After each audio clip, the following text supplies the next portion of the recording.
Welcome to the All You Can podcast, the podcast that provides a platform for those doing all they can in today's world. And today we have author, coach, recording artist, philanthropist, entrepreneur, fitness guru, director. You might have seen that post-up van back in the day. You know, I remember the Dragonfly, he was pumping the Pressure album back. Oh man, my guy Thuggy. But without further ado, Preston, author Dent. My guy, how you doing, Thug? Hey man, I'm blessed by the Creator, man. and like I tell everybody, like I tell anybody, man, I'm just happy to be here. You know, a day above ground is a good day. And, you know, God, my best friend, man, I send all my thanks, all my accomplishments, all my blessings, all my prayers to him. So I won't be nothing without my Creator. So I'll start off all my conversations with that. My God. You know what I'm saying? Yo, it's amazing how long I've known you, bro. Yeah.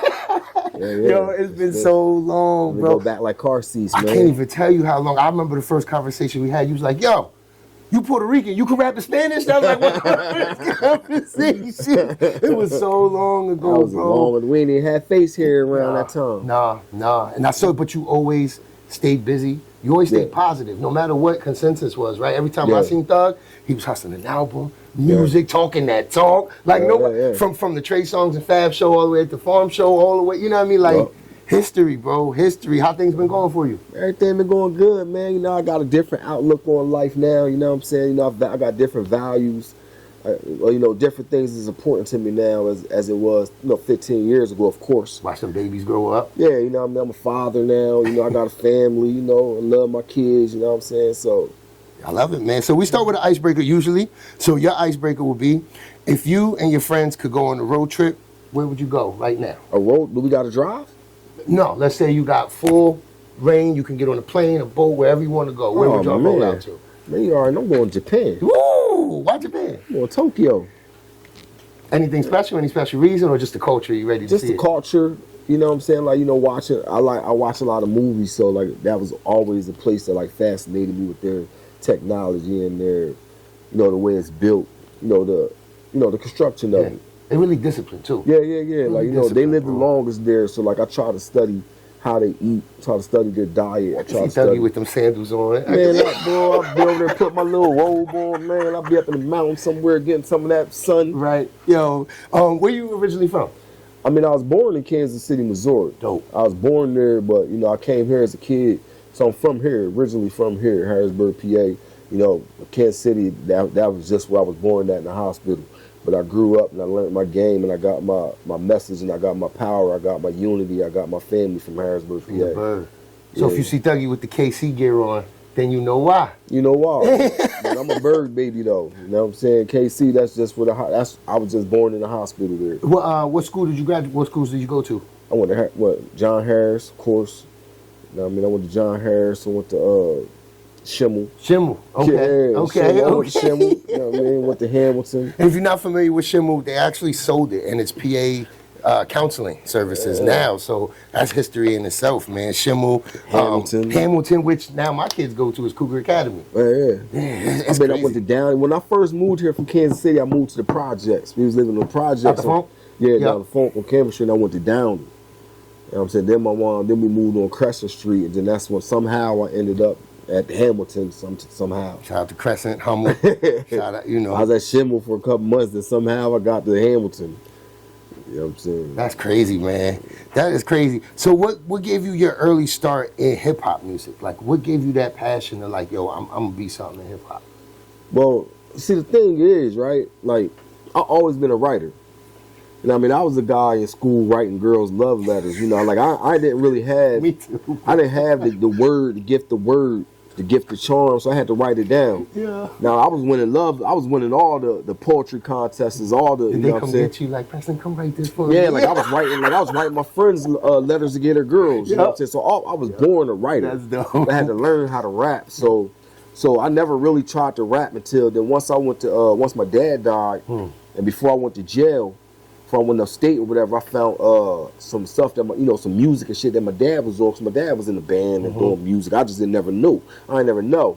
So that's what really said, you know what, I'm gonna try to follow out what he had going on. And that's what really like made me want to start getting into the Following those roots. Yeah, following the roots. That's dope. I never knew that. I never knew that. But I used to always hear my dad running around the house singing and shit. Like, man, what are you doing? That's what I was going to ask. Like, is that some of your earlier memories of What are you Pops? doing? Singing and shit. And as I got older, I started putting two and two together. Like, yo, he actually... Yeah, this nigga actually was trying to, he thought it was Barry White or somebody. But he could sing though. He could get it though. He was I was a little rough, so I wasn't into singing and shit. I was like, man, he could sing. I'm like, man, you look at my dad like this gangster sitting here singing and shit. My dad was a gangster. Yeah, like I'm sitting here singing and shit. What is he doing? Is that some of your earlier memories of Pops? Yeah. Man, that's special, man. That's dope. What year did you lose your dad? He died in like 97, but it was like pretty much 98. But it was like a month before 98. So wow, man, I lost my Pops when I was 3. Man, it's always a tough time. Oh yeah, you never forget it. My respects, my condolences. Yeah, you never forget it. Yeah, it's hard, man. Now, let me ask you a question. So we know some of the earlier origins and how you fell in love with music, but how did Post Up start up? Like in those early 2000s. I mean, because the marketing was crazy. We saw the flyers everywhere. Like, oh, Thuggy, I'm about to drop again. Oh, Muns, where Muns at? Like, where everywhere we see. Post Up, and whether people loved it or not, it was, you couldn't stop it. Hey, you know what I'm saying? Flyers were out, promotion was out. Then the best marketing advice that you took when we were young boys was getting that van. Yeah. I remember you going into Jay's Auto with the big dumb rim. Like, bro, I need a tire. That was the greatest. That was like the greatest promo tool that. I mean, like I really like studied like Master P and them. I really studied like a lot of the independent artists. And I was like, damn, how did they do that? So like me, I was in the streets, but I always took time to sit back and study. Yeah. Always like took time to take an hour back and study this and study that. Go do my homework. Go look at how successful people did it or whatever. So. And I seen how they was moving and everything. I was like, all right, damn, I could do that. I'm getting street money. I could buy that. I could buy this. I could buy that. Yeah, I could do it. And did it well. Yeah. You had the PlayStation in there and everything. So, but Post Up. I mean, the first how it started was with Apply the Pressure. Okay. Now when that was Solo Survivors. That was Apply the Pressure. Then I went to jail. And then once I went to jail, I said, man, you know what? We need a new identity. And what's the thing that we do? We post on Seth Stuggin. Post up. And we post up on every block. We post up in anybody's ghetto. From here to Cleveland, here to California. We was on the road ready to go to any ghetto. You know what I'm saying? We didn't go to, like, security rise places. Like, we went to the heart of every city that we went to, up and down the coast in that post van.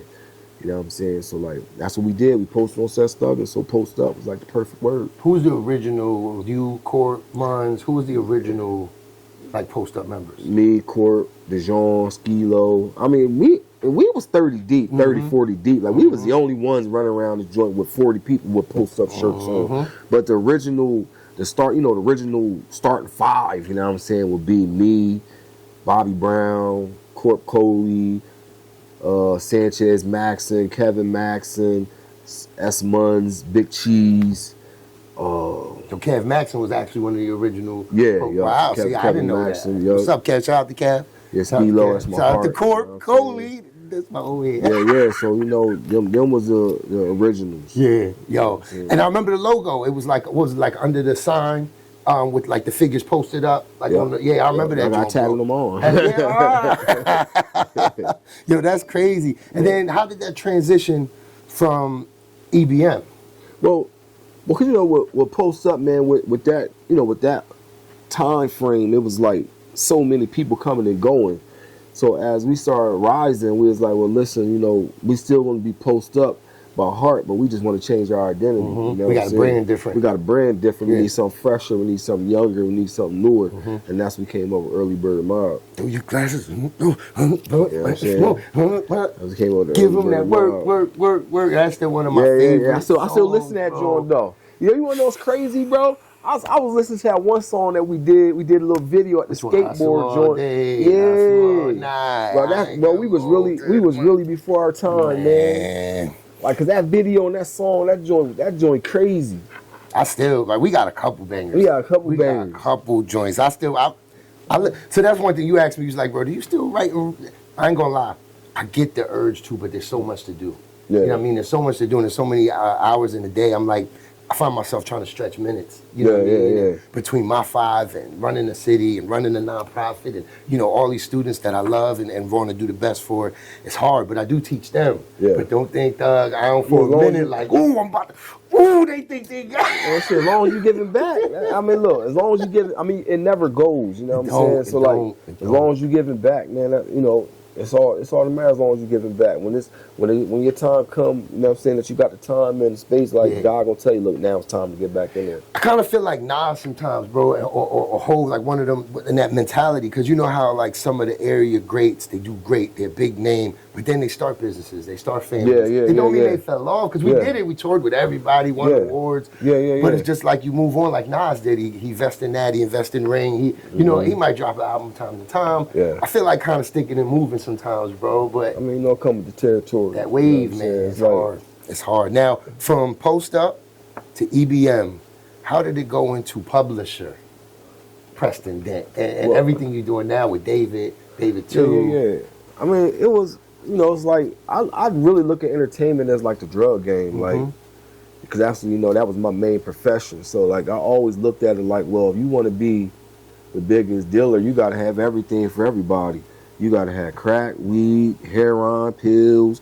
You got to have the pipes, the blunts, the baggies, the scales.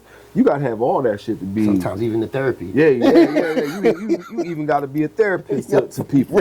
So you really got to have all that to stay ahead of the race, to stay ahead of the game, because it's always a person seeing what you're doing, studying what you're doing, trying to duplicate what you're doing. They're trying to take your place. So when you start right here, and you got these people trying to get to here, you got to go to here, then they going to get to there, and you got to go to here, they going to go to here, and you got to go to here, and then you got to keep bouncing to the next thing, because if not, if you get right here, they're going to catch you eventually. They're going to catch up to you. They're going to see what you're doing, how you move. Especially if you get comfortable. You got 30 shirts. All right, well, I'm going to get my people to get 30 shirts. Oh, they got a rap van. All right, I'm going to go get me a rap van. They're just going to duplicate what you're doing, and then keep trying to. Same way with America. Like, same way with America. America, we started this technology. We started this, the world thing of, you know, modernizing and all that. So now you see all these other countries looking like little Americas.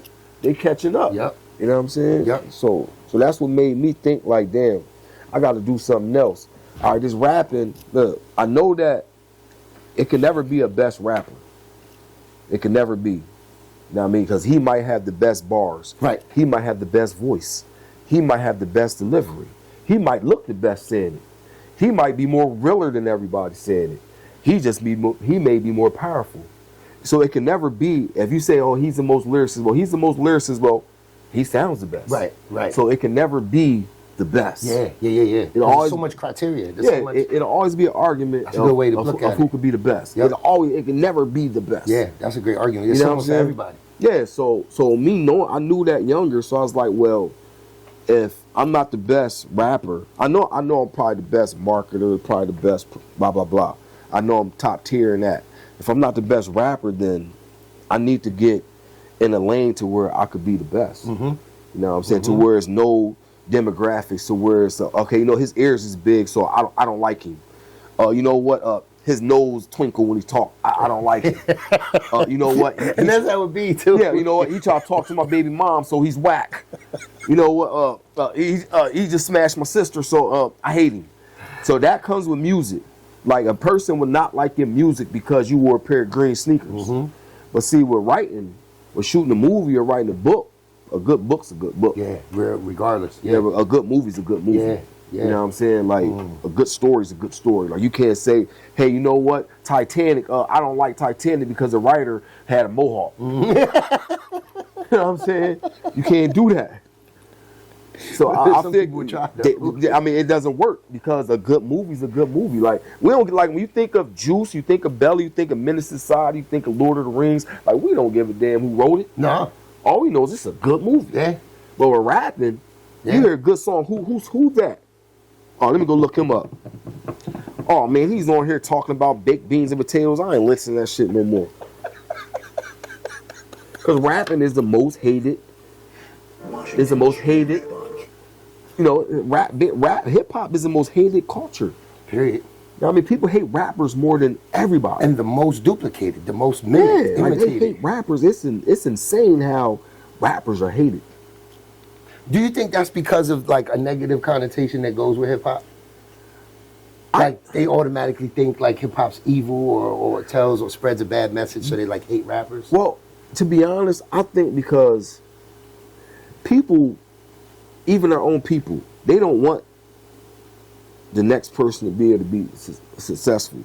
They don't want to see them doing better than them. So rapping is a way that a person that don't have a good job, a person that don't have a trade, a person that don't have a bachelor's degree, a person that don't have a diploma, a person that's not good at sports. Rap is one of the only ways that the regular Tom Joe can go out here and make money. Absolutely. And people hate that. Absolutely. People hate it. And they can't block it if they're good. They're good. They can't block it. Like you could be in the same old Wayno and make a dope song. Yep. You know what I'm saying? So it's like that's why people hate what I think. I think people hate, of course, that too because of the message and the violence and all that. But for the main thing, I think is because that's a way out for people. Same way with Tubi. Everybody got something bad to say about Tubi because I love Tubi. Because that's a platform where black people can put their movies on. They can get on, yeah. Yeah, so people hate it. You know what I mean? Anything that black people can do, they're going to try to outcast it. They're going to try to outcast it. Yeah, it's weird, man. Yeah, but like if you think of rock and roll, you think of they don't get that country. Like they don't get none of that. They don't get none of that. And they talk about drinking liquor and sipping wine and all type. They talk damn near the same shit. Punch their wife in the head. Yeah, they talk about the same shit. But a rapper, you know what I mean? Like a country dude can have a big AK in his video. Yeah, and there's no problem. And there's no problem, but we do it. They want to call it feds. They want to call it National Guard. Because that's the Second Amendment, Preston. Yeah. No, that's interesting, though, Dougie, because honestly, like when you think about hip-hop, you get these labels that own privatized prisons, so they put insurance policies out on the artists because they're expecting them to die. Yeah, so even in death, they're going to recoup. They're going to make bread off of them. It's a sad situation, man.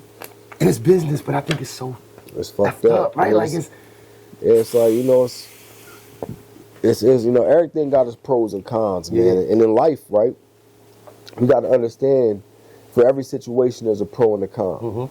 Now, if the pros outweigh the con, then it's an okay situation. But if the cons outweigh the pros, then maybe it's not. Maybe that situation best, right? the best situation. Yeah, and that's what people mean, like when they say you sold your soul. When those cons outweigh the pros, and you still run with it for whatever reason. One day it's gonna bite. One day it's gonna bite you in the ass. Like me, I look at rap and I'm like, well, damn, you know what? Rapping, I weigh my pros and I weigh my cons. I'm like, I know if I be the biggest rapper in the world, it's a 75% chance Preston might die. You know what I'm saying? It's a 75% chance somebody gonna try to take my life. That's crazy that you even got to conceive that. You know what I'm saying? Like I know, like if I become the biggest, like for instance, see, like when I look at the Diddy situation, right? And I look at like when people say sell their soul, like when you go and get to these major companies and you go get invested in with these billionaire companies, man, and then you go rogue and then you go do something that they don't want you doing, man, they're gonna 86 you. They're gonna 86 you, you know what I'm saying? So it's like the One Direction, God rest his soul, the head singer for One Direction just was out, let's say they say he threw himself out of a third floor window down in just a couple of days and he was loaded full of pink cocaine. Like, that sounds like a movie to me. It's like, it's so, you know what I mean? It's like, bro, it's like real. He's about to say something. And it's sad, man, because, we got kids. Like, my kids want to be rappers. My daughter's 6 years old. She's probably the best 6-year-old rapper in the world right now.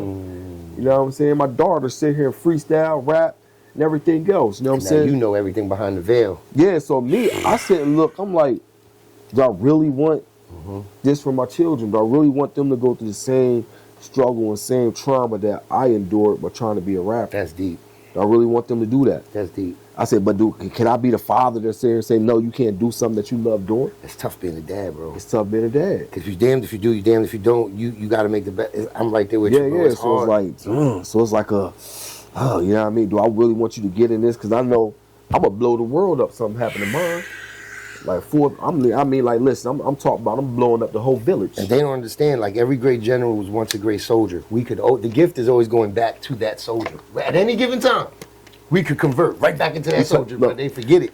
Look, you can't even argue with my kids. Like, you can't even argue with them. You argue with my kids, I'm probably thinking of how I'm going to out you. Like, So if you touch my kids, I'm going to out you. Yeah. If you hurt my kids, I'm going berserk. Right. Meaning that you and your kids, you and your family is in that line. Is in trouble. Like, you're in trouble. You know what I'm saying? Yeah, and he's not. We're hypothetically right here. Yeah, hypothetically. Listen, don't mess with the babies. Yeah, leave the babies alone. They don't curse. They ain't in the streets. They ain't gonna bother nobody. None. You know what I mean? They don't do none of that. So segue, it might be the answer. What is your most valuable possession? My children. I knew it. Segueing right into my children. Yeah. Most valuable possession. My children. Why you say that? Well, because my children changed me. You know what I'm saying? My children changed me. You know what I'm saying? Like, my children gave me another reason to breathe. You know what I'm saying? Like, it gave me another reason to say, damn, you know what? I can't do this stupid shit because I can't leave my kids. Yeah. If I leave my kids, then the streets are going to raise them. The community's going to raise them. They're going to take them. And they're going to, you never know whichever way they can go. And then when I had my daughter changed my perspective of how I would look at females. You know what I'm saying? So kids, like, it's a reason why men have children. It's a reason why that, like, you know how they say that, for, you know, that a person with beauty, power, it comes with great responsibility. You know what I'm saying? It comes with consequences. It does. It comes with consequences, because if you abuse beauty, if you abuse power, then it comes back full throttle. Absolutely. You know what I'm saying? So, like, when our kids, the reason why we had kids is a reason to slow us down. Like, you know, we men, so we can go out here and dance with Keisha, Tonisha, Tammy, Tyra, every day of our life if we wanted to. You know what I'm saying? But when we have our kids, we gotta think about. We say, well, damn, you know what? I got kids to this woman, so if I leave this woman, then Tony gonna be over here with my kids, and I'm an alpha male. I'm not gonna let nobody around my kids. So then that's putting me in a precarious situation. And you gotta forward think that. I'm going to be in a situation where my hands forced. Yeah. You know what I'm saying? So that's why when they say, look, you have a baby to somebody, make sure it's the right one that you want to be with, because when you have a baby to somebody and you leave things, your hand will be forced. Absolutely. Unless you're just a coward. Yep. Unless you're just not a man that don't care. Because any man, any stand-up man, alpha male, is not going to be cool with another man around his daughter. Period. No matter what they say. Good guy, bad guy, they might try to be passive. No, it's okay. But nobody's cool with that. They're not really cool with that. Nobody's cool with that. And if a man is, he's not an alpha male. I gotta kind of question that. I gotta question you. You could be a sigma male, but you still are gonna question that because it could come out to be an alpha at any time. Yeah, because ain't no guy gonna sit here and be comfortable with another man around his daughter. Because you know eventually he's gonna yell at your kids, bro. And not and see, look, right. If somebody say, yo, bro, why do you think like that? No, you have to. I think the same way. And I say this. Sometimes I think too much. And I give them a good explanation. I say, well, listen, and my kids is around Tony, Tom, and Terry. By the time I get around my kids, I don't even know them because kids pick up. They pick up. They can pick up off of people. So about the time I get around my kids, he's acting like Tony, Tommy, and Terry. I'm like, hold the fuck up. Nigga, you know me, we look eye to eye. You know what I'm saying? You shake a man's hand, you do the handshake, you bump the shoulder. You know what I'm saying? Like, you know, if a man raises his voice at you, you raise your voice back. If a man talk to you low, you talk low back. You know what I mean? If a man don't respect you, you don't respect him. You know what I'm saying? Like that, them is conversations I have with my sons. You know what I mean? I tell them the distance law, look, never let nobody come in your space. Yep. Don't never let nobody spit yelling in your face because they can hurt you. You know what I mean? So like when they get around these other people and Tony walking with a little bop and he, you know what I mean, doing his nails and just all types of different things. Or allowing disrespect where you usually wouldn't. Or he's yelling and screaming at the mom and or putting hands on the mom. So now my kid think it's okay to hit a girl. Now my kid think it's okay to call a girl a B word. And you know what I'm saying? Like, cause I tell my woman now, you don't talk to women, you don't talk to queens like that. Like you don't hit a woman. Plus, what you're saying is so powerful. We need to teach more of our young males this: be proactive, not reactive. Yeah. What we're talking about is a proactive approach to actually keeping ourselves out of jail. Yeah, definitely. Because you can look at it. Oh no, that recipe I'm getting booked. Oh no, that recipe I'm going down. I'm going down. Somebody's gonna get it, bro. I'm going down. I'm going straight down. You as a writer are actually seeing the story all the way through and picking the best scenario. I see it all the way through. That's amazing, bro. I'm like, this is how this is going to end out. That's amazing. I said, this is how it's going to be. So when I had my first one, I said, all right, kind of learned from that. So my next one, I was like, you know what, I'm going to have all of them there. That way, I can't be, I need all of them in one house. I need all of them close together so that way they can all think alike, be alike. You know what I mean? They come together tight as a pack. You war with one of them, you got to war with all of them. You're a female, you mess with the brothers, you got to mess with the sister. You did a damn good job, bro. You're a male. I mean, you're an older male. You mess with the little brother, you got to deal with the big brothers. You're a little brother, and you messing with the big brothers, you got to deal with the little brothers. Yep, absolutely. You know what I mean? And your son turned out to be a hell of a damn wrestler, bro. Yeah, man. You know what I'm saying? You know, like, got that from dad? I mean, you know, he got the blood. I mean, I try to install it in them, but they pretty much work hard for what they want. You know what I'm saying? Like, they ain't got the blood in me. They got the discipline, and you have to wrestle and box in my house. Like, it's not an option. You know what I mean? Like, if you want to play football, soccer, tennis, okay. You know, if you don't, all right. You got to have some kind of. But wrestling and boxing, you have to do. Yeah. Like, you have to. If you want to go out there and get your ass kicked on the mat, you just going to go out there and get your ass, but you're going to go to practice. You're going to go to practice. Or your life at home is going to be hell. Like, you're not going to get no TV, no PlayStation, no Xbox, Nintendo. Now you do that for the discipline? For the wrestling and the boxing, or just for the defense? I mean, for the discipline, for the defense first, and then the discipline second. Okay. Because if you can't defend yourself, then what good is discipline? You're right. You know what I mean? What, you gonna be a guy with discipline, you be getting punched in your face every day of your life? I mean, run and get your sisters every time when you get into something. Like the first line of defense for man, boy, male, you learn to defend yourself. Absolutely. Because males are coming. Absolutely. Males are coming. Like, matter of fact, this crowd just told my 10-year-old, I said, listen, because I'm telling him the little distance law. Now, you know, we and them working on him, you know what I mean, whatever, and I'm like, well, you know, because it's going to be a time that you're going to have to defend yourself. Oh, yeah, absolutely. It's going to be a time that somebody's going to be bigger than you. It's going to be time that, it's going to be a time. So I want you to be aware of these. If a person lifts his leg back, he's about to strike you. If a person balled his fist up, he's thinking about striking you. If a person squinching up his face, he's thinking about striking you. You gotta be aware of these things. That energy, yeah, you gotta read this energy. I said, because I'd rather you be the guy getting in trouble for punching somebody than you be the guy on the ground getting stomped out, getting recorded all over social media, and you gonna be 20 years old and your kids is gonna still see that video of you getting punched out, stomped out. Absolutely. Absolutely. And unfortunately, we both went to the high, man. Like, now it ain't no fair kind of fighting, bro. Yeah. Like, you getting stomped out 30 you getting stomped out. Like, it's like 30 of them, bro. They gonna do the dance on you. And like, it's the dance on you. And it's not saying, yo, we're provoking kids to fight. No, but they have to defend themselves, or they could really get hurt. You gotta defend They'll yourself. end up in a hospital bed. And it's usually for nothing. You gotta defend yourself. It's usually for nothing. And I tried to promote, we need to ban those ski masks. They should have been banned. They did it in Philly. They should have been banned. For some reason, we're having a hard time. We're getting contention Man, here in they the should city. have been banned. But they should be banned, because when you look at incidents that happen on the camera, all you see is 10 people with masks on. They should have been banned. So it's difficult, bro. It's difficult, man. And in the schools, they want to have student retention. They want to keep students, so they really don't put as much pressure as they should. Yeah. But they need to call them parents, bro. Man. They need to call. Listen, Tommy came in 3 times this week with a mask on and said he ain't taking off. I'm concerned. See, look, once, right? Now, people say, Preston, how come you don't do stop the violence campaigns? And you know what I'm saying, you got a platform, you got a voice in the community. And I say, well, because I don't feel like stop the violence campaigns they're not effective. I don't think they're effective. I think people tried that for 30 years and it hasn't worked. So I said, me, if I give my opinion on what I think will work, people are going to crucify me. They're going to say, oh, Preston. They're going to squinch their face up at me. You know what I'm saying? If I give the solution, like, don't have a stop the violence, have a solution. Have a solution party. Have everybody get together, let's come up with a solution of how we're going to stop this. Let's not totally stop the violence, everybody getting together every time somebody passes away, rest in peace. You know what I'm saying? Everybody get together, cry. No, let's have a solution before that. Solution party. Let's have a solution party before that. And I would say, listen, y'all probably gonna get mad at me, but I say, look, you know how if our kid be late to school, if our kid don't go to school, we get that call from the school. Hell, yo, look, your son missed 5 days, but you don't get a fine. What happens when they tell us that?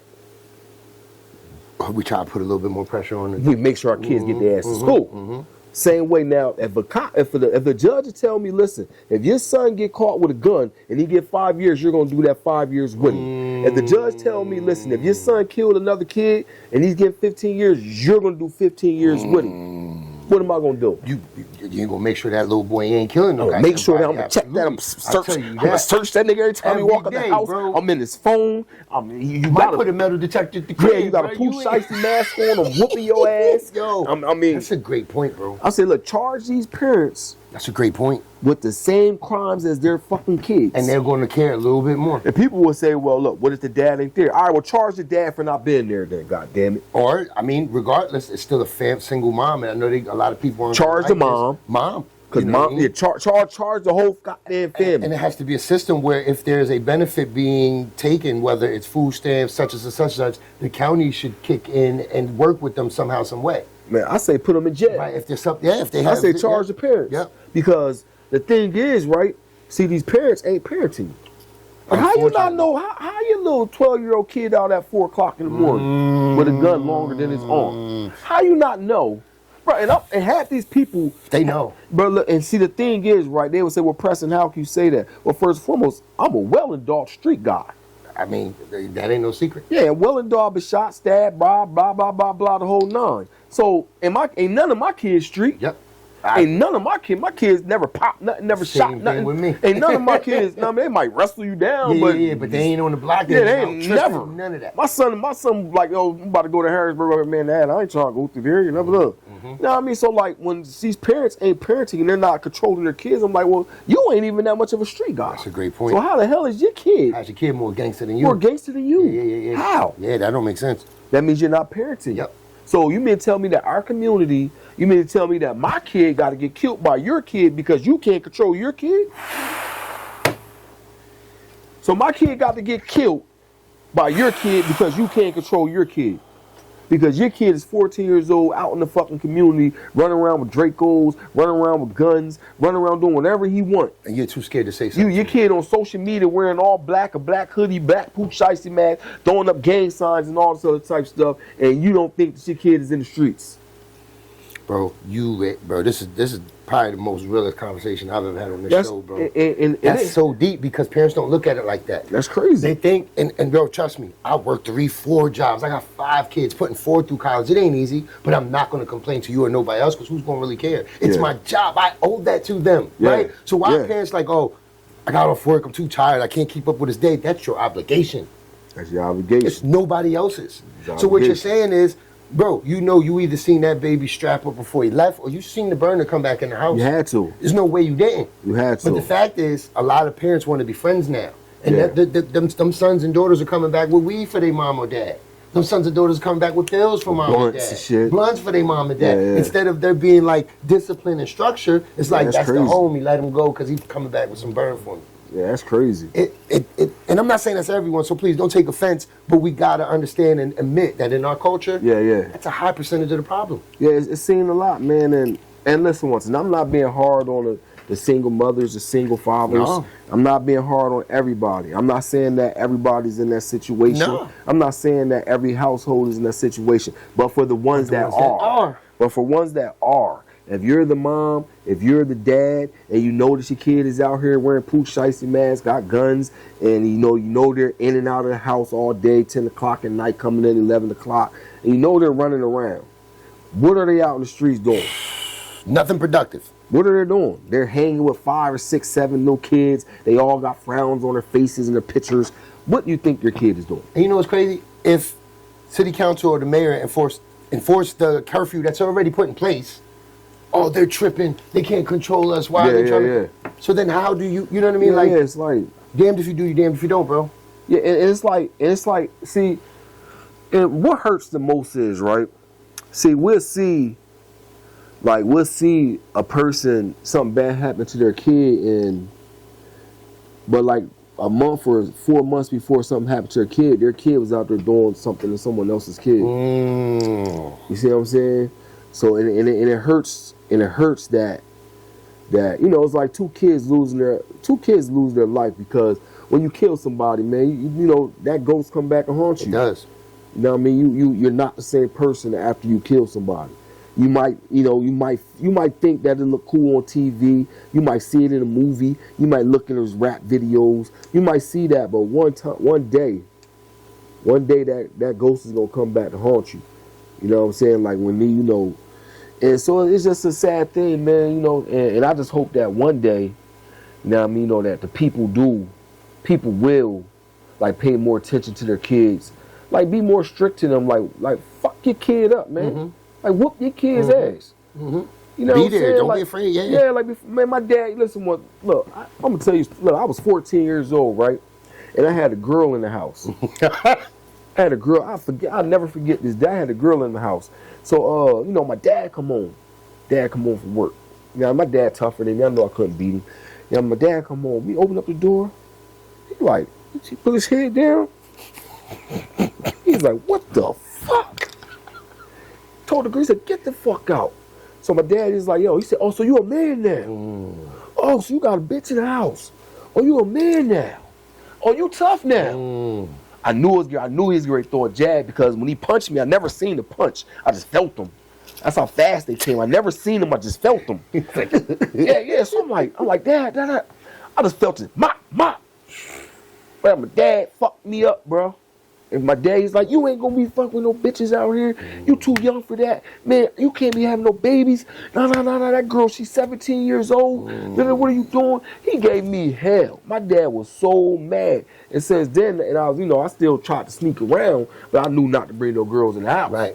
You know, so I knew that my dad, like, he didn't like that. That gave you a border right there. Yeah, I said, I know he didn't like that. You know what I'm saying? Like, that was, and I tell my little sons, I'm like, nah, you can't be running around here with no girls. I'm happy that you do like girls. I don't want you, you know, happy that you do like girls, but nah, you ain't gonna be focusing your time on no girls and all that. You got a whole life for that. That's important, bro. You got a whole life for that. And I think, like me, mine ain't dating. There's nobody coming over the crib. Like, that's just, I'm honest, bro. Like, and then how you know your kid? Because when they get out of school, I'm dropping them off at practice. I'm picking them up from practice. They home doing their chores. I'm cooking dinner. They going to bed, but they're tired. Yeah, now they're just great at sneaking around. Ain't nothing I can do about that. You got to beat my cameras, my 4 pit bulls. You got, listen. Yeah, if you're great at sneaking around, ain't nothing I can do about that. There you go. I set the parameters. You are Inspector Gadget. If you a magician, that's what I'm saying. Ain't nothing I can do about that. You got it. You actually, I'm impressed. Yeah, right? yeah. Because I got a tight grip on you. Yes. You know what I mean? But if you can sneak through all that and be successful, then you know. James Bond, you spray the joint in the laser. Ain't nothing I can do about that. And you know, and I'm not saying I'm a perfect parent, nor are you trying to say you're a perfect parent, but what parents should get from this is they're great dads that are going to be enforcers. Yeah. So don't put us all in one bubble like dad's a whack. No. But when we are in that bubble and we care, don't push us away. Yeah. Don't say we're the mean dad. No, we'll look out, yo. And it takes a great man not to just take care of their kids, but to take care of others. That's the sign of that's God. That's a sign of God. That's a leader. That's a leader, bro. Now, it don't matter, right? I mean, I could walk to the moon and backwards for my kids, right? I mean, and their mom could, no matter what, they just gonna fucking rock. They just gonna, I ain't gonna say love mom more, but they're gonna like favor her a bit more. They're gonna favor mom a bit more. So I was like, yo. Nigga, I just sat here and got up at 7 o'clock, took you to practice. I mean, we worked out at 6 o'clock, got up at 7 o'clock, took you to school. I came and got you from school, then took you to eat, then took you to wellness, took you to nutritionist. I'm doing all this right here. And if I yell at you, you mad at me for a week. But your mom, you didn't take the trash out. Your mom sucker punched you and you fell 5 feet away.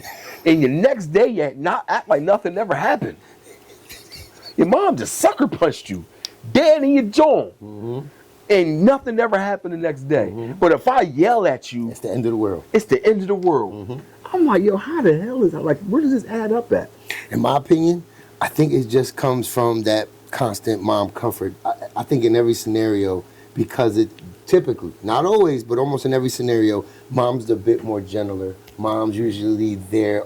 Even at the times where we're out grinding, working, making it work, you know. So dad, even from the back prehistoric days when the caveman, we went out, killed it, brought it back, and then we just chilled. Yeah. Put our toes in the fire, like y'all take care of the rest. That kind of remains true to this day, but dads are more affectionate these days. So we don't get all the credit we should. And that's why there needs to be more dad appreciation programs, bro. Because there are real dads involved every day, bro. I know you are. I know I am, right? And you're right. It's just like no matter what, they'll always call mom first from the Yeah, school. They'll always. Yeah, I'm like, yo, Always. Dad, I'm too, like, man, you Dad. didn't call my phone. I'm like, yo, hold up. I'm like, you just had 200 yards, and the first person you call is your mom. Right. I was in the gym with you. Yep. I was the one making She you do wasn't your in the push-ups. gym shooting. Yeah, she at home cooking. I'm here, got you lifting weights and taking you Showing to them the training. form and everything. And the first person you call is your mama. Yep. So I'm like, yo, it's just like a historic thing, man. They're always going to run the mom first. It's warming. It's comforting. that's crazy. You know, it is. I feel like That's you, bro. I'm crazy. like, how dare you, bro? You better like. Yeah, that's crazy. Because I know in my family, and it could be the same with you. Like, I got to make sure everything's in place. I got to make sure all the plays are ready. Mom is just kind of there, like just to make sure everything runs smooth and help out. But at the end of the day, things will be harder if you take dad out of the equation. Right, and like you said, you think it all the way through to prevent, because you don't want, because you know if you get out of that equation, it could be trouble for the family. So I think the same way. I'm like, bro, I gotta eliminate all of these possibilities because I gotta be there for these babies. You know what I mean? Since they were born there, and I remind them of that too. Like, yo, remember, like, who actually got you to college? Who gave you the game every morning, dropping you off to school? Who blah blah blah? Don't go to college now and forget 18 years of discipline and hard work. Don't forget that. Because listen. The moment you get me to turn it off, it's going to be hard for me to turn it back on. Don't forget that. Like, now all of a sudden you grown, you got it. Yeah, don't forget that. But remember, dad and mom will always be here, but you only get one set. Yeah. I lost both of mine. Yeah. Lost mom and dad. I know how it feels. So I want to be what I didn't have for them. Yeah. But it's hard. They've been to my mom's grave millions of times, right? They understand it, they know. Yeah. But they still don't appreciate it as they should. Yeah, because they never not had it. Yeah. You know what I mean? Like some little kids, they just happy. They would be happy just for calling the dad. Like, hey, I wish I had it. Like, for instance, like me. Like, when I sit and see people bitch about their dads not doing this, doing that, me, I'm like, well, shit. I wish I could just call my dad One on the conversation, phone. bro. Yeah. I don't care if he cuts me out. Yeah, like, I wish I could just talk to this nigga one time. I'm cool with talking to this nigga once a year. Like, you niggas bugging. Y'all bugging. I agree. Bugging. I agree. So yeah, I never really understand that. I don't either, but one thing I do know is dads are great. We need more great dads in the community, more great dads that look and represent our community. And all the dads out there doing your thing, keep it up. Don't let the system knock you down. Don't let a bad BM knock you down. And this ain't a shot to any women, but we do know historically how it goes. Yeah. You know, they always say mommy's baby, daddy's maybe. That's crazy. Right, just to say that. It's crazy. Yeah. Papa was a Rolling Stone. Look at all the songs. Mama, everything to Mama is beautiful. Papa was a Rolling Stone. Papa was a Rolling Stone. Everything about the dad. You feel me? But, and see, another thing I try to preach to my brothers, and I try to teach to the fathers, like, you know, like, we have to, all of us got a baby, all of us got a mother, you know, a mother of our children, whatever, and it's like, like, we have to be humble. Oh, yeah. Like, we can't poke our chests out 100% all the time to the mother of our children. Like, you have to be humble. You have to be considerate and understanding that, you know, it's a process. And sometimes you have to, like, bro, my foot has been stepped on a million times for me to still be here. I mean, my foot has been stepped on a million times with my kids' mothers for me to still be in their life. You know what I mean? We have to allow, like, as a man, It's going to happen. as a man, you have to allow your foot to be stepped on. You're going to take a couple L's. Yeah, you're going to take a couple L's. Like, you take our losses with our wins. And for my family, I'm a little bit more humble. I'm a little bit more lenient towards I'm a little bit more understanding to, you know, and I agree. you know, just so I could be, you know what I mean? You know, you'll sacrifice for them. yeah, I sacrifice for them. Like good word. Like, we have to make sacrifices for our kids. So just don't be quick to just up and leave. Yeah, you can't. You know what I mean? Make Like, it work. Make it work if you can. But also in that same note, If you can. if it's so toxic to the point where it will hurt the kids, Yeah, then you then gotta you go. should. Then you should go. Don't play around and say, oh, just for the sake of the kids, I'll stay. No, because somebody's going to really get hurt. Yeah. with that. If it's that toxic, you know, I mean, you know, I'll say if you got a civilized baby mom, civilized father, you know, if a person's civilized, if a person has a, you know, if he or she's not a fucking nut, you know what I mean, not a nut case, okay, you know what I mean, like, try to. You know what I mean? Like, try to, like, work it out. But I understand if you just got a crazy baby mom, she just psycho. Or maybe it was a baby mom she smashed one night and y'all never really had a bond. You know what I mean? I get it. You know what I mean? You know, she's going to go off to the next regardless. You know what I mean? So I get it. But Which goes into a whole other conversation. Strap up, yo. Young men, you up, man. You better strap up, bro. Like, damn. I mean, that's something we even got to tell you. Yo, it is, though. So when I'm talking to a lot of students and I'm telling them about AIDS, HIV, a lot of them don't know what it is. That's crazy. Like, and this is on everything. They're like, what? Like, acquired immune deficiency syndrome? You don't know? Yeah, that's crazy. My dad died from AIDS, bro. I'm like, That's crazy. scares me. Like, I'm not a man that be out here sleeping around, bro. I can't. See, they don't promote it as much anymore. When we was kids, bro, they used to give out condoms. They used to have education. They used to, See, like David, right? See, now when I was doing David, David was about a kid that now this is the crazy part about David. Your book. My book. Now when I wrote David, I was like, dang, this is a dope message. At the time, I heard of a person.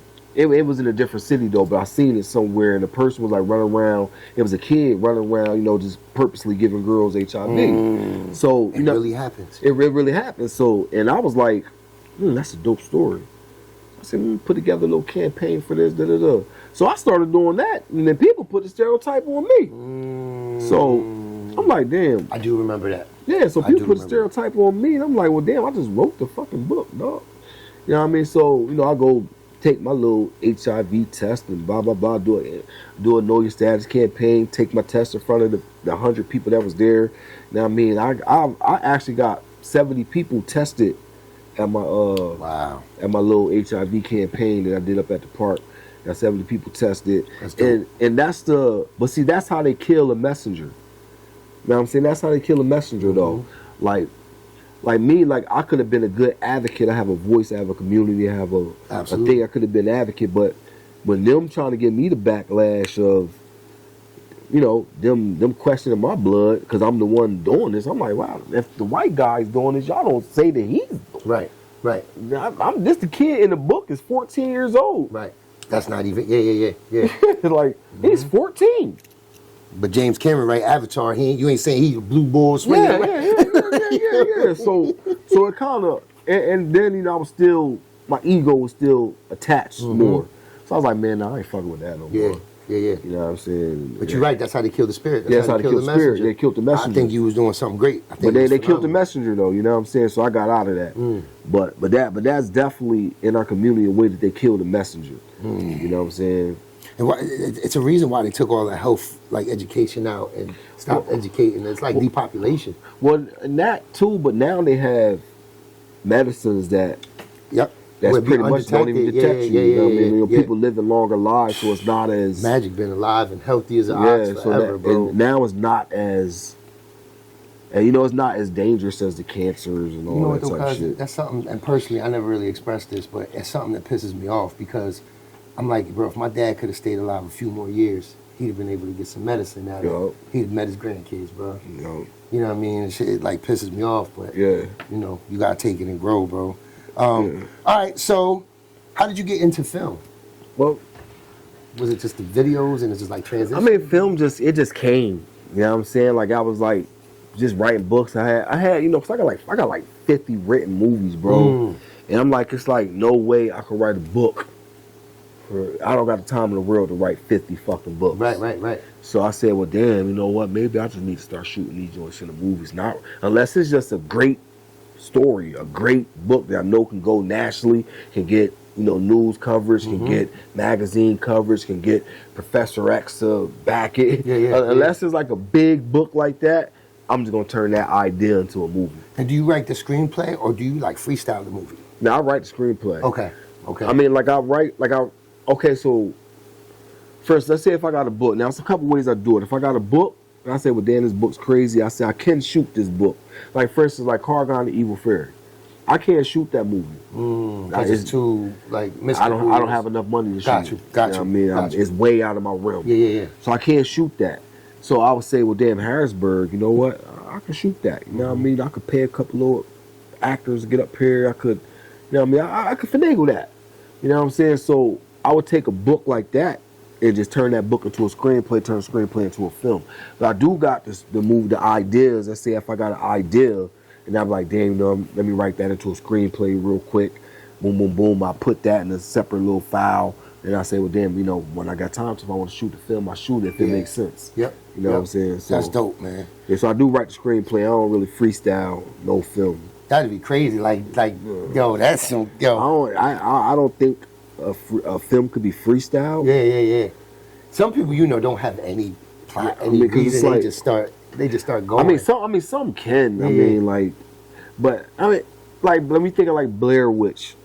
Let me think of like that movie like that, like, a little bit of like first person type of joint. Yeah. Like, I think they still have a script, because you think you're comparing like a movie, like, for instance, like, it's not like every song that person knew got to be compared to Brenda's Got a Baby, right, or Dear Mama. Yep. It's not like that in the film. Okay. So in the film, your movie if you doing a gangster movie, that shit got to be compared to motherfucking Menace to Society. Paid in full, all that. Paid in full, Boys in the Hood, Belly. Yeah. New Jack City. You get money, B. Yeah, so if you just, it costs a lot of money to shoot a movie. So if you just fucking around freestyling and it don't come out the way you want it to come out, burn your bread. You gonna burn your bread. Time, a lot. Yeah, so it's like a movie is more or less like, you got to know that this joint gonna be it. Yeah. What's your favorite project you've worked on so far? Book-wise or film-wise? Both. Well, my favorite project, David's my baby. Okay. You know what I mean? But I think my most potential one is Cargon. You know what I mean? For like the imagination of it? Well, it's the first story about a black fairy. You know what I'm saying? It's all black fairies, it's... Which is dope. Yeah, it's like an Avatar, you know what I'm saying? And, it's like mega, you know what I'm saying? It's like that joint about to get national attention, you know what I'm saying, on a whole nother scale. You know what I'm saying? And it's like, that the power of Professor X's, the power black people will get behind that. Absolutely. You know what I'm saying? Little kids will love that, get behind it. So it's like, that's probably one of my biggest threats in my arsenal. I can't wait to get you to the after school program, talk to the kids, man, let them know that book and other projects you're working on, because that's all they need to hear sometimes, is to see someone that reminds them of themselves and to see their journey and give them that little bit of hope. Yeah. That's because you never know who you're sparking in there, man. Yeah, you never know. You might spark the next Spike Lee, bro. No. Yo, I love it, man. Now, I'm a collector, but when it comes to your collection or how you collect items, do you like physical copies of things or do you get digital? Like, do you go to the store and still buy Blu-rays and things like that, or do you just like stream everything? As far as like music and all music, movies, anything, games. Movies, I'll just stream it. You know what I'm saying? Like, I don't really like. You don't really got like a big collection or anything. Like how I used to. I used to have like 3,000 goddamn DVDs and shit. Now, once somebody stole all them joints in Atlanta, that was it. I ain't bought another DVD since. I've been sick. What? Man, they wiped me clean, man. Wow, man. Yeah, first time I boy. Now, I see time to time you post pictures with beautiful German Shepherds, bro. Beautiful dogs. What is your involvement with the dogs? Do you breed? And what is your favorite breed of dog? Well, I breed. Okay. So, you want to know how I got them breeding, bro? I would love to know, bro. I love dogs. Listen, bro. So, I'm going down Atlanta, right? I had the post van, I had my van wrapped before, so people that got wrapped vehicles always interest me. So, I pull up at this gas station. It was a Wawa. It was Wawa, right? Yeah, I pull up at this gas station. I see this big ass bus. I'm talking like a newer looking bus, and they had all these big ass, pictures of dogs, of German Shepherds and shit. So I'm like, the fuck? Now me, when I see somebody successful, or if I see somebody that did something great, I go up to them and ask them how they do it. You know what I mean? I go to you. I'm gonna come to you and ask you, how did you do this? Like, I'm impressed. Right. So I went up to the older white guy, down south. He is from Tennessee. You know what I'm saying? And I said, yo, man, what's this? I said, this shit's fire. He's like, hey, man, you want to see that little action? He's like, hey, you want to come here and see? I said, yeah, I said, sure. Go on this bus. I go on the bus, and every row he got these dog crates. He got dog crates. It was like customly built. Like, it was like dog. He probably had dogs up here on the shelf up there, crates. On the bus. On the bus. Dogs down there, all puppies. And he was like, yo, man, I make $350,000 a year off dogs. I said, what? I said, say that again? He was like, I make $350,000 a year off dogs. I said, how the fuck you do that, bro? He was like, well, look, think about it. He said, I'm gonna give you an example. If I got 5 dogs, I got 5 bitches that he called dogs. Anybody in dog breed, they call a female dog bitches. So he'd be like, I got 5 bitches, right? And each of them have 9 puppies. He said, I sell my puppies for, $3,500, $5,000, you know what I mean, depending. let's say we just sell. I just say I just sell all for 3,500. Do 3,500 times 9. Pulled out my phone. Did that. I said, oh shit. I said, that's some bread. Yeah, so I said, if you got 2 litters, each dog a year. So you got 18 puppies a dog a year. So you got 18 times 5. I started thinking, I said, damn, that's a lot of fucking money. And he's like, yo, they sell. He said, I put them on the German Shepherd page, and the puppies are gone before they even get here. That's crazy. I said, what the fuck? He said, what you think I'm doing now? Right. He said, I'm from Tennessee. I'm way down here in Georgia. I'm dropping off 4 or 5 dogs down Happy here. as hell too, lady. Happy as hell. Yo, listen, it was like crazy. It was like a light bulb. It was like, boom. I said, boom. I said, all right, and I got a dog off of my first dog. I got Right there. Right then and there. Not from him. I got his number. You know what I'm saying? We went back up north, got back around Hitting to back it. up. Hitting back up. Is there he has a certain species of German Shepherd? Well, he got long hairs. He had long hair, short hairs. He had the Malawas. Yeah, he had all of them. You know what I'm saying? So like the first dog I got from him, I just had a short hair. Okay. That was like Charlie, all dogs would have it. It was like one of them, like the Charlie Jones. But she was just too mean.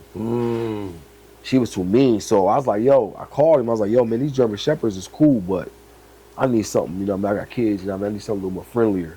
He was like, well, get a try a long hair. Their temperament's a little better.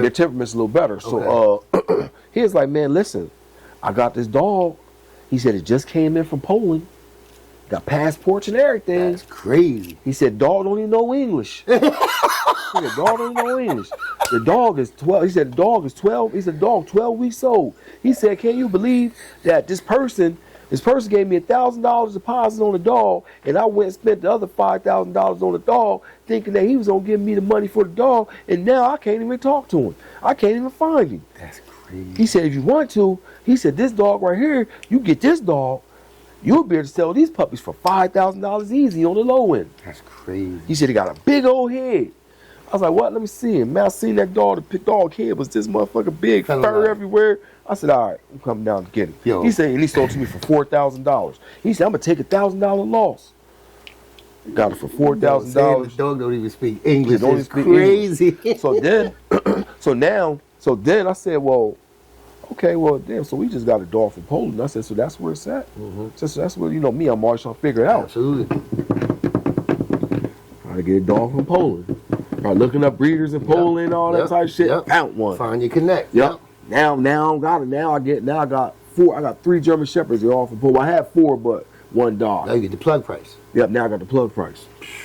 You know what I mean? Now I'm paying $4,000 for. That's another thing why people like us, it gets harder because people know once they show us, we can be self-sustained. And they take it bad, like as a bad thing. Instead of looking at us like a partner or a potential, person to work with, they look at us like competition. Yeah. Like, no way I could show them the ropes and the way to get it, because once they find out, they don't need me no more. Yeah. What? I mean, but if I spend money with you, you deserve to give me the plug. You deserve to let me know if I'm spending money with you. How I look at it, we could be much better together. Like. And he don't think like that, because every time I got a litter, I tell him I got a litter, and he done sold 3 dogs for me. That's dope. Now, I mean, he knows I get my dogs from over in there, because he sells so many dogs. Like, he don't give a damn about me. Yeah, he don't. Some people don't even think like that. Yeah. He's like, oh, you got a dog from Poland. I told you they was awesome. They don't. He's like, I told you they was awesome. He said they learn way faster than these Americanized German Shepherds. Yeah. So but that's how I got in the dog. That's dope, shit. Bro. All right, so when it comes to music, hip hop or R&B? Hip hop. Any reason, or just because you a hip hop artist? I mean, I ain't no lovey. I mean, I got a little Romeo with me, but I ain't a real lovey. I ain't a real lovey-dovey. Now I ain't gonna be sitting here and listening to no nigga singing all damn day. But you bang out with hip hop all day. Hip hop all day. Do you like any specific genre of hip hop or all hip hop? I like all hip hop, but look, on some real shit though, I really like country. I really like country. Like when I'm by myself or whatever, if I'm, just need some mental time, you know what I'm saying? Like I really like to listen to like country. What's a country artist you'll go to? What's a go-to? Red Hot Chili Peppers. Okay. Red Hot Chili Peppers or Dax. Okay. I listen to Dax. Chili Peppers is crazy. Californication. They're crazy. Yo, that song is crazy. They're crazy. Let me ask you a question now. So you're an international person. You think big picture. What do you think about when you see like the news 3 days ago now, reporting that Cuba has no power, and it's still to this day, right now, the whole country no power. I mean, I feel like. I don't know why Cuba and America fell out. Mm-hmm. I don't know why. It's like America's doing it, or it's just unfortunate. It could be because Cuba's partnering up with Russia, right? Yep. And night, you can't even see your hand in front of your face. No they partnering up with the op. You know what I mean? I ain't saying Russia's my op, but Russia's America's op. Yeah. You know what I mean? So if y'all siding with Russia, And then it makes sense when you think about North Korea, South Korea. So South Korea was flying drones over North Korea. North Korea said, oh yeah, and blew up all the bridges that gives them access to North Korea. Yeah. Like, what? There's so much happening in the world right now. But South Korea don't even want to go to North Korea. They're just doing anything. Yeah. Do you got any folks in Florida? I got a couple cousins down there. Did they give you any calls when like Hurricane Milton and all of that was going on? One cousin called me like, yo, man, get down here right now. They're paying $800 a day. Get down here now. Crazy. They're like, yo, get down here now. I'm doing security down here. I'm making like a stack a day. Yo, I'm about to do this shit for 3 months. Yo, get down here. Till that storm coming. He said, listen, a storm is way down there. I ain't even worried about no storm. He said, listen, I'll worry about that shit later. Yo. He said, get down here. He said, they getting that money, cuz. Get down here. Now, you're somebody that likes, apparel just like myself. So when it comes to hats, are you a fitted hat or a snapback guy? Or it depends on what you're wearing? Depends on what I'm wearing. Okay. It depends on what I like both. I wear a bald head, so I like the fitted hat better. Because it cover all the way through. Cover the whole head, but the snapback somehow be having a little better hat sometimes. Yeah, they do. Yeah, they do. Man, so. I don't know if they got to put less material, so they put more into the emblem and stuff, but it is. You are right. Sometimes I want my nugget covered, bro. Yeah. My nugget covered be cold. Everything cold on me, but everything warm on me, but this little spot right here. You know what I'm saying? I've been dealing with bald head issues for a long time. That's so funny, yo. What film are you currently working on? Harrisburg. That's gonna be a big one. That bitch hard. That's gonna be a big one. I see you with a lot of people, man. Like people interested in it. What's his name? Colin. What's his name? Charlie Mack. I saw Charlie Mack, but then you have girl that plays Pinky. Clifton Powell. Yeah. Man, I'm trying to get Clifton Powell, man. That'd be Clifton Powell. I mean, he's in everything. He's a legend, bro. I finished this property on Friday, so once I sell this house, I'm going to go get Clifton Powell. Yo, I'm going to get Clifton Powell. And bro, I'm proud of you from where we come from, bro. Do the things you're doing, man. Appreciate it, man. I look forward to it. I just can't wait to see the movie. Yo, this movie's gonna be hard. So I got Charlie Mack in it. I got Taj. Taj was listening to Mark Wahlberg and the Halle Berry film. He's like the youngest actor on the rise coming up, in Hollywood type shit, not like locally. I got him. I got Castro. He just did the Kodak Black movie. He did the Rollo movie. That's hard. And he's about to partner up with Chris Stokes on Tubi. So I got Castro in there. I got the Real Freeway Rick Ross. I got that joint's a banger already. Got the Real Freeway Rick Ross. I got Sonny Black from Nine Brigade from Philly. You know what I mean? Got him. You need a cameo from your boy, the Honorable. I need a cameo. I need you in there. Just a side view. I need be right there. I got some. Yeah, man. It's like it's a lot of. And I got the boy Big Court. Okay. With No Limit. Okay. Big Court podcast. Big Court about to get in there. That's gonna be crazy, bro. What's the I guess say the plot to the movie? Well, the plot's it's about this kid. I mean, it's about this kid. He's the best football player in the juvenile placement. So when he come home from jail, when he's coming home, his dream is to go play football, but he gets caught in the Hilling Uptown shit. So as he get caught in the Hilling Uptown shit, going through the trials and tribulations, he loses his best friend. His unborn child dies. You know what I'm saying? His best friend rapes his baby mom. So he's going through all this type of stuff, and at the end of it, he eventually gets back. after he realized that was like too much heartache, you know what I'm saying, he gets back into football and he goes to a D1 college, and his mom's on drugs. He get his mom off of drugs, get her in a better place, and his dad come home from jail. You know, so that's the happy ending of that story. Okay. But it's actually 4 parts to it. So that's the Hill version of it. So it's going to be a Hill version of it, a South Side version of it, Uptown version of it, and the Project version of it. That's interesting. You know what I'm saying? So each movie... It'll be released separately? Yeah. Okay. Each movie is going to have... The lead character is going to be... Like Lester, he's from the Hill. He's the lead character this one. The next one, Cousin Black, he's the lead character of Uptown. You know what I'm saying? So each movie is going to have a lead... Is it happening through the same timeline? Like all the movies at the same timeline? Or do they each have their own, like, predicaments, timelines? I mean, it's pretty much like through the same timeline. I mean, it's like, it'll be like one big story. Got you. Okay. But then, you know what I'm saying? That's fine. But I start out with the Hill, so I'm from the Hill, you know what I'm saying? So, all right, so the last icebreaker question. Who do you go to when Thuggy need advice?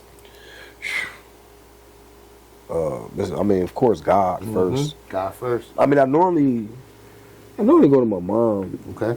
I mean, because my mom, she more or less like, if I'm wrong, I'm wrong. She'll tell you. Yeah, if I'm on some dumb shit, she gonna tell me. If I'm, Mom ain't no yes man. Yeah, mom ain't no yes man. Mom, what the fuck is wrong with you? Like, what the fuck you do this dumb ass shit? How big you know, goddamn well you ain't supposed to be doing it. Why you still talking to this bitch? Like, what the...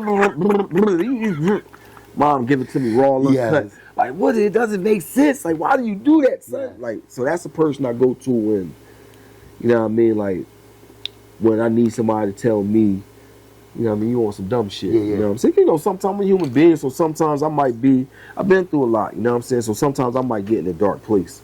You know what I'm saying? You know, because it's like when you see somebody die, when you see somebody just die and somebody's in your arms, they're just bleeding, you trying to save them and they die. You know what I'm saying? When you go through something like that, it's like, that never leaves. You know what I'm saying? That never leaves, and it kind of like, if it fucks with your brain. It does. Because a person don't really understand death until they see it or feel it. See, in my case, I died when I got shot when I was 13. I died. They had to bring me back to life. Wow. So then, as an adult, I seen somebody die, and I helped them trying to save them. So, like me, that's something that I have to fight and deal with. Like, damn, you know what I see. Right. You know what I mean? Life Death is present. Yeah. Death is present in my brain. Yeah. So you know what I'm saying? So like, that's the only person I could really call. Like, yo, man, listen, man, you know what I'm saying? Somebody that could talk you through it. No judgment, just be right there on you. Yeah. As far as like for instance, like if a person might see me at 1 o'clock at night, I might put something on Facebook. Some shit, they like, damn, this nigga sound he crazy. Bugging out, bugging out. But then I hurry up and delete it. You know what I'm saying? But that just be the shit going through your head. You know what I'm saying? When you know when something like that present. So that's why I tell people like, yo, man, listen, like, you know, when you kill somebody, bro, you know that like that ghost is gonna come back. Absolutely. That ghost is gonna come back. Absolutely. Like he's gonna be your friend forever. You know what I'm saying? So you know, and he's gonna come back to you in a way that your gun or your hands can't defeat him. You can't defeat when that ghost come back in your head when you go to sleep and you had that dream. You can't defeat him. So you know, I try to tell people like, yo, listen, like, you know, and they think they're ready. Yeah, like you think you're ready. You think you're ready. But you don't know that you're ready because you never felt death or seen it. Yep. You know what I'm saying? Most of them never had to take anything serious in their life. Bro. Yeah, you never you never felt it and you never seen it. Like you never like seen, you know what I'm saying? Like you ask anybody that probably died and came back, is one thing that they're gonna tell you that they seen. Absolutely. You know what I'm saying? So like you never seen that, so like you don't know the deepness of it. Yeah. Like that's why some people kill themselves. Like that's why you see when somebody kills someone, you see them 20 years later turn themselves in. You see that? Like you see somebody kill somebody, it's eating them up that whole eating them up. Yeah. It ate them up. Yeah. Like even the most hard. I mean, of course you got some people that just don't have no soul. Some people, yeah. Some people don't have a soul. Yeah. But we talking about people with a soul. Yeah, we talking about humans here. We ain't talking about people that eat people, that chop up human bodies and eat them. That's psychotic. We ain't talking Yeah. We talking about like human beings that got a soul. Like when they do something like that, years later, 40 years later, you see them turning themselves. You like, yo, why the fuck you turn yourself in? Yeah. You know what I'm saying? But me, I know. Yeah. I know why. I'm And like, man, it's prevalent. You like, that joint's tearing him up. that shit killed him. He went crazy. Yeah. He went crazy trying to fight that demon. Yeah. He went crazy trying to fight that ghost, but he couldn't beat him. Yeah. And I hope you guys understand watching exactly what he's saying. And suicide is something to take serious. So if anyone is considering harming themselves, reach out, suicide helpline, or call the case management unit. There's always someone there for you. Remember, the world is a better place with you in it. All right. So Thuggy, any messages you want to leave off to the people? Any projects you want to promote? Anybody you want to shout out? Now's your time.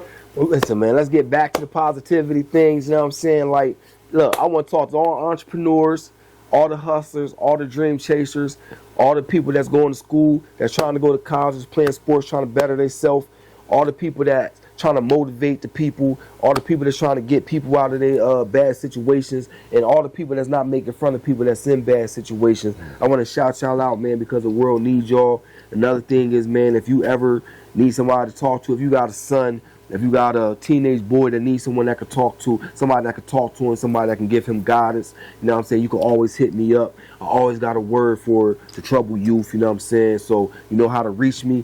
If you can't reach me on social media, just Google me, Preston Dent, everything will pull up. You want a book, you want a movie, you want shampoo, hair conditioner, you want a dog, you want a house, you need a house repair, you need any of that type of stuff, you can hit me up. I got you. You know what I'm saying? Shout out to All You Can podcast. Shout out to one of my day ones, my boy. You know what I'm saying? And shout out to all the people that just want better, man. Absolutely, man. All the people all the people that want to do better, trying to get better and want better, man. I love y'all. Preston, the author, Dent, my guy, Thuggy. You know, I mean, just so much history here, bro. I appreciate you. Definitely, man. Appreciate you stopping by. We got to do this again. I got to get you Let's do over it to the again, class, man. Let's bro. get it. Yeah, get me in the class. Absolutely. I want to talk to them. I got you. Let's do it. I like chopping it up with them. Let's do it. Like, so what do you want to do when you get older? And you give it to them real. Yeah, They'll love it. what do you want to be? They'll love it. Yo, because I went up there to that nativity school. Yep. And them kids want to be engineers. They want to be artists. Man, they want to. I was like, great wow. minds, bro. But they sit here and tell us like these little kids don't want to be I nothing. don't believe that. Man, these little kids got dreams. They do. They y'all just need that push. Yeah, y'all take them away from their dream before they could try to chase it. So, and like we always say, from the All You Can podcast, from me and mine to you and yours, are you doing all you can today? Peace.